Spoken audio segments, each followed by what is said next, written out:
अर्जा, तुम्हाला काय वाटलं? मी गेलो, कायमच गेलो ना. असा कसा जाईल मी आपले? मी वनवा आहे, वनवा. तुमच्या आनंदाला आग लावल्याशिवाय कुठंच जाणार नाही. तुमचं पोरग मरणार आहे, मी त्याला वाचवू शकत नाही. पण त्याआधी मी एक मोठा बॉम्ब फोडणार आहे. अप्पे, तू कलेक्टर बनून जगाला शहाणपण शिकवत असते. अयो अर्जा, इन्स्पेक्टर बनून कायद्याच्या गोष्टी शिकवत असतो. तुमचा घटस्फोट झालाय तरी तुम्ही एकत्र राहताय. हे जेव्हा जगाला कळेल ना, तेव्हा काय होईल? हा?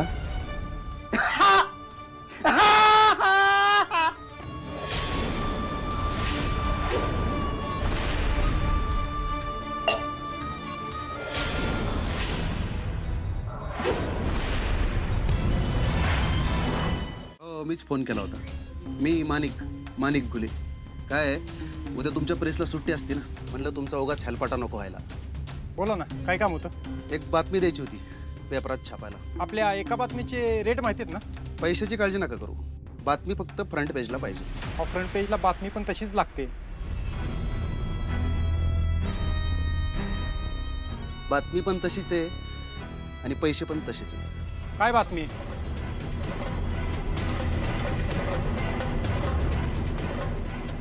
ती कोण आहे माहिती आहे का? यांना कोण ओळखत नाही. धडाडीच्या कलेक्टर मॅडम, पुण्याच्या अपर्णा माने, नेहमी हेडलाईनला असतात या. हां ठीक. यो, हे इन्स्पेक्टर अर्जुन कदम, काही महिन्यापूर्वीच बदली झाली ना पुण्यात. बरोबर. आता मी तुम्हाला यांच्यातली खरी गोम सांगतो. या तुमच्या अपर्णा मॅडम आणि अर्जा इन्स्पेक्टर अर्जुन कदम हे दोघं नवरा बायको होते. आत्ता काही दिवसापूर्वी त्यांचा घटस्फोट झाला. बरं, मग आता ते दोघं एकत्र राहतात त्यांच्या पोरासोबत. इन्स्पेक्टर साहेबांनी तर एका पोरीसोबत साखरपुडाही केला होता. आता तिला दिले वाऱ्यावर सोडून आणि परत आपल्या बायकोसोबत, म्हणजे तुमच्या अपर्णा मॅडम सोबत राहतात. अहो, हे सगळं खरं आहे, पण या सगळ्यांचं आपल्याला काय करायचंय? तुम्ही कोण आहेत? मी पत्रकार. काय काम असतं तुमचं? बातम्या गोळा करणे. मग हे काय? ओ, घटस्फोट झाला असताना असं एकत्र राहणं कायद्याला मान्य आहे का? खरं बघायला गेले तर नाही. मग हे दोघंही पुण्यातले फेमस लोक आहेत. जरा विचार करा, ही बातमी जर छापून आली तर? पण फ्रंट पेजसाठी एवढेसे पैसे पुरेसे नाही.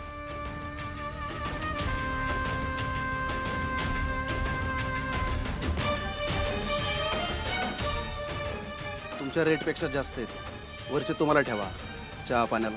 हां, पण बातमी फ्रंट पेजला पाहिजे. काळजीच करू नका, होऊन जाईल तुमचं काम. या.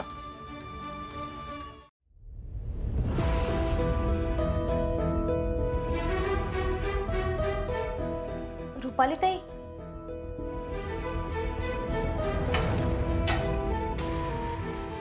अहो तुम्ही त्या दिवशी मला दुसऱ्या डॉक्टरांबद्दल बोलणार होता ना, अजून नाही बोलला हो. नक्की तो डॉक्टर आहे ना? मोना, तुला मी खोटं बोलती असं वाटतं का? अहो काही काय बोलताय, असं नाहीये. मग एकच गोष्ट 10 वेळा खोदून खोदून काय विचारतेस ग मला? अहो खोदून काय, मी आपलं सहज विचारलं. आणि तुम्ही एवढे का रागवताय? कारण तू मला तोंडावर पाडायचा प्रयत्न करतेस. अहो रुपाली ताई, असं काहीच नाही. असंच आहे मोना, असंच आहे. पण एक गोष्ट लक्षात ठेवा मोना, उंदराला मांजर साक्ष असण्यातच उंदराचा फायदा असतो. दोघांनी केलेला उद्योग तोपर्यंतच लोकांना कळत नाही जोपर्यंत ते दोघं एकत्र आहेत. कळलं? म्हणजे तू जे हे काय करतेस ना, त्या प्रत्येक गोष्टीत मी साक्ष आहे हे लक्षात असू दे. त्यामुळे माझ्या वाट्याला जाऊ नको. नाहीतर काय रुपाली ताई? अहो एकतर मी तुमच्यावर एवढा विश्वास ठेवला आणि तुम्हाला सगळं सांगितलं, आणि उलट तुम्ही मला धमकी देताय.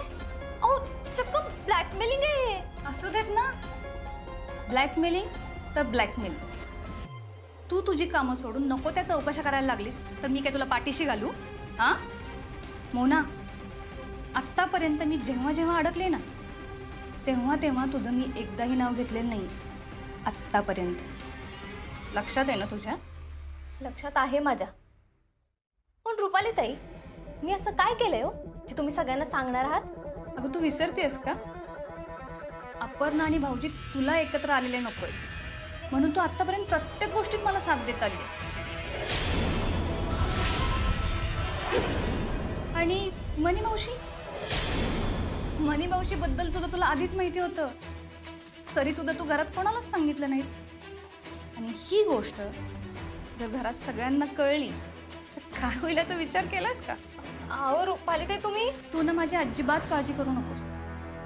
कसं आहे ना, माझ्याबद्दल घरातल्यांची मतं आधीच खराब आहेत. तू तुझं बघ.